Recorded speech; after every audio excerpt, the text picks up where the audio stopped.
So hello everyone, welcome back to your own channel learn at physics. तो इस जो session में हम लोग क्या पढ़ेंगे पता है, यूनिट वेक्टर के बारे में डिटेल्स में पढ़ेंगे। तो हमें जैसे कि हमने देखा पिछली क्लास में, आपने माइक्रो रिलेशन देखा होगा बेसिक्स ऑफ वेक्टर में, तो हमने एक टाइप का वेक्टर देखा था। क्या था वो? ओके, आपका था यूनिट वेक्टर एक था। ठीक है, मैंने बोला था यूनिट वेक्टर को हम लोग डिटेल में इस क्लास में देख लेंगे, इस सेशन में देख लेंगे। तो जैसे कि आप लोगों को नहीं पता होगा, तो हमारा चैनल बेस्ड है आप लोगों को कंटेंट डिलीवर करने के लिए फिजिक्स का, पर एनी क्लास 11-12 बोर्ड या फिर एनी कॉम्पिटिटिव एग्जाम दे रहे हो तो उसके लिए भी तुम लोग यहाँ से पढ़ सकते हो।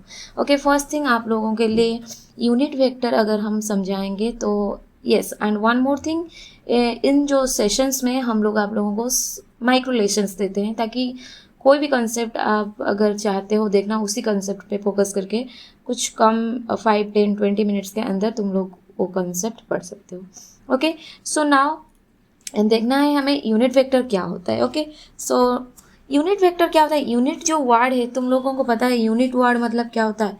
यूनिट जो वर्ड मतलब क्या होता है? यूनिट का मतलब क्या होता है? वन। ओके, यूनिट का मतलब वन होता है, वन। तो एक वेक्टर जिसका मैग्नीट्यूड मतलब उसका वैल्यू जो होता है क्या हो जाता है?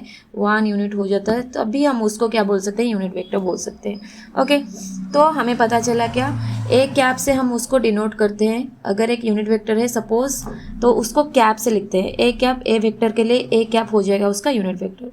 तो यहाँ से हम लोग देख सकते हैं क्या, यूनिट वेक्टर को जब हम तोड़ते हैं तो कैसे उसको लिख सकते हैं। एक यूनिट वेक्टर हो जाएगा तुम्हारा ए वेक्टर डिवाइडेड बाय उसका magnitude. Okay, vector divided by उसका मैग्नीट्यूड, ऐसे लिख सकते हैं। तो हम एक वेक्टर को किस तरह से लिख सकते हैं? उसका यूनिट वेक्टर का डायरेक्शन, और ए जो वेक्टर, जो एक जो यूनिट वेक्टर होता है ना, उसका डायरेक्शन होता है। उसका डायरेक्शन क्या होता है? Along the direction of this vector. A vector के डायरेक्शन के अलोंग होता है, लेकिन उसका मैग्नीट्यूड कितना होता है? 1 होता है। उसके साथ अगर हम किसी भी मैग्नीट्यूड को मल्टीप्लाई करते हैं, सपोज 5 मैग्नीट्यूड को मल्टीप्लाई करते हैं, तो वो हो जाएगा ए कैप इंटू 5। ओके, वो हो जाएगा ए कैप इंटू 5, मतलब 5 हो गया उसका कंप्लीट मैग्नीट्यूड, क्योंकि ए कैप का मैग्नीट्यूड क्या है? 1 है। तो हमें 5 के साथ 1 को मल्टीप्लाई कर देना है। एंड वेक्टर के लिए हमने कैप का यूज़ किया है, ये जो कैप या फिर उसको हैट भी बोलते हैं कहीं कहीं पे, तो उसको भी यूज़ किया है। तो वो एक कंप्लीट वेक्टर का रिप्रेजेंटेशन करता है। एंड देख लो, अगर हमें coordinate system, Cartesian coordinate system होगा, तो उस केस में हम लोग यूनिट वेक्टर क्या क्या लेंगे? यहाँ पे देखो एक्स वाई जेड है। एक्स वाई जेड के लिए अगर एक्स एक्सिस, तो वहाँ पे यूनिट वेक्टर हम लोग लेते हैं आई कैप को लेते हैं। अगर वाई एक्सिस है तो जे कैप को लेते हैं, एंड जेड एक्सिस है तो के कैप को यूनिट वेक्टर लेते हैं। ओके, तो कार्टेशियन कोऑर्डिनेट सिस्टम में आई जे के होता है एक्स वाई जेड के अलग, एंड उन सब का मैग्नीट्यूड कितना होता है? 1 होता है। तो उन वेक्टर्स को हम कैसे लिख सकते हैं? आई जे के कैप के टर्म्स में, किसी भी वेक्टर को अगर तुम आई जे के टर्म्स में लिखना चाहते हो तो कैसे लिख सकते हो? यहाँ पे देख सकते हो, ए वेक्टर हम लोग लिख सकते हैं a x i cap, a y j cap, and a z k cap. Okay, a z k cap. तो ये जो a x y a z है वो क्या हो गया? कोफिशिएंट हो गया एक्स एक्सिस का, वाई एक्सिस का, जेड एक्सिस का। कोफिशिएंट मतलब बोल सकते हो मैग्नीट्यूड, एक्स एक्सिस में क्या मैग्नीट्यूड है, वाई एक्सिस में क्या मैग्नीट्यूड है, एंड जेड एक्सिस में क्या मैग्नीट्यूड है। सपोज यहाँ पे एक वेक्टर है, वेलोसिटी वेक्टर है, तो उस वेक्टर का अगर 3 डायमेंशन में हम लोग देख रहे हैं, तो एक्स एक्सिस में 2 मीटर पर सेकेंड है, वाई एक्सिस में 3 मीटर पर सेकेंड है, एंड 5 मीटर पर सेकेंड आप लोगों का जेड एक्सिस में है।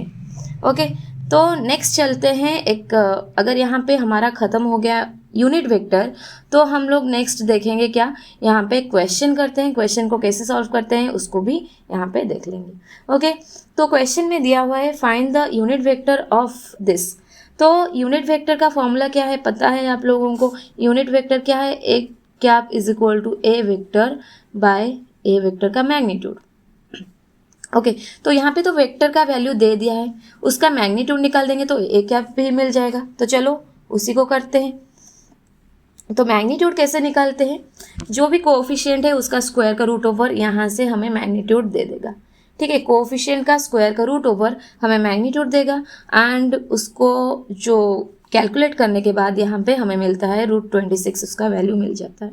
तो यूनिट वेक्टर क्या हो जाएगा, वेक्टर बाय मैग्नीट्यूड। तो वेक्टर क्या है 4i cap minus 3j cap plus k cap, हमारा क्वेश्चन में यही दिया है वेक्टर का वैल्यू, ठीक है। 4i minus 3j plus k cap दिया है, सो वो डिवाइडेड बाय उसका मैग्नीट्यूड कर देंगे and only then we can find the a cap और यूनिट वेक्टर।